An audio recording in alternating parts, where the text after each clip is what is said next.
Thank you, Mr. Chairman. Like you, my father was a World War II veteran. Dad was a Marine, and he told me the only thing generals ever gave him was a hard time. So I fully expect to get that from you all. You don't need to write that down, but that's just me personally. This is for either one of you. Marine, World War II, and he said the same thing. Do what? That my father was a Marine in World War II with the 4th Marine Division. That was 1st Marine Division. His colonel was Chesty Puller. So thank you.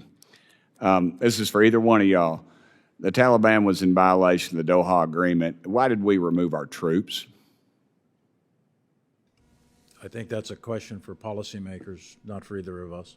So you all, I guess what I want to get at is y'all weren't involved in the consultation of that. We absolutely were involved in the consultation, and we pointed out repeatedly that the conditions were not being met.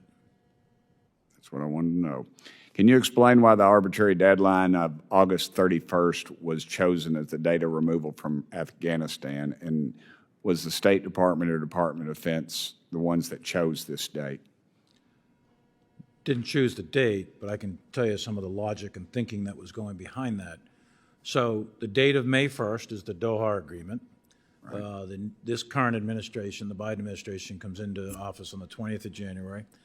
And then the first week in February, actually I think the first meeting is either the 3rd, 4th, or 5th or something like that, but the first week in February is the beginning of a 10-week deliberation that was quite rigorous actually, lots of meetings, lots of readers, et cetera, by the National Security Council to include the current president. And then the decision or the guidance to the State Department was to get additional time, work with the Taliban, postpone them 1 May, and I think the most that the State Department could get was, I think, whatever that is, 6 months, I think it is.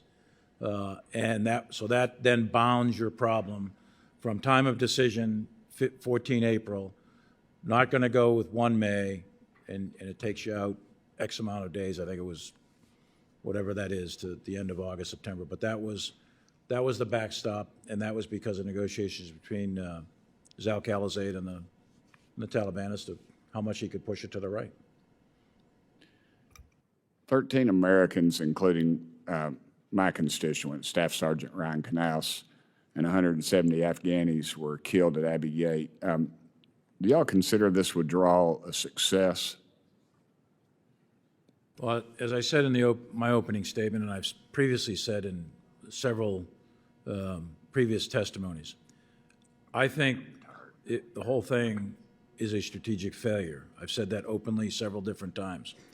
But at the same time, I want it really clear that the United States military did its job, and the United States military did what was asked of it, and that anyone who served in Afghanistan, or any family of the fallen, or any of the wounded, every single one of them did their job, did what bravery and courage could ask of. They did it with professionalism, they did it with dignity, they did it with courage, and they did it with compassion.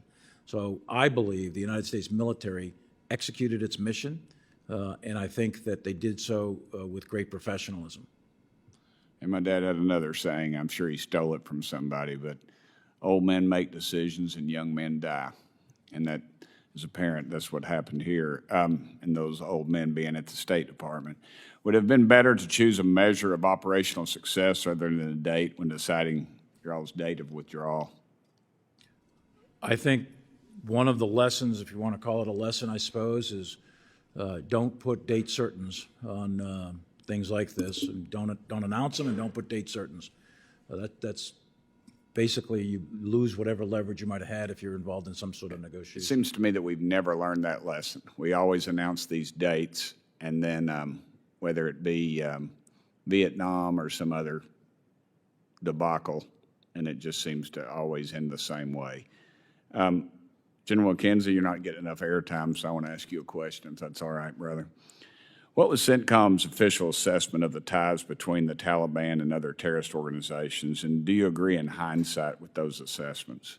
So I think we had a pretty consistent assessment that the Taliban was opposed to ISIS. They had theological disputes, and the Taliban, given an opportunity, would push ISIS out of Afghanistan, and they tried to do that on a couple of occasions, but had limited success. On the other hand, their ties with al-Qaeda were deep and profound, and there was no way, in my judgment, that they were ever going to separate from al-Qaeda. And so those are the two major organizations that you see operating in the region. So ISIS, yeah, given a choice, they'd just as soon be rid of them. Al Qaeda, they're not going to take that action. Now today, ISIS-K probably is the more potent of the two threats, but it's difficult to project into the future. All right. I've run out of time, but I'm just like to say to the families, I hope you all find some peace in your life, and I hope the Lord blesses you all. And thank you for the sacrifice. Mama lost her brother in the Second World War, and to the day she died, when they played that national anthem, she teared up. And I hope you all have some real peace in your life. So thank y'all. Mr. Chairman, apologize for going.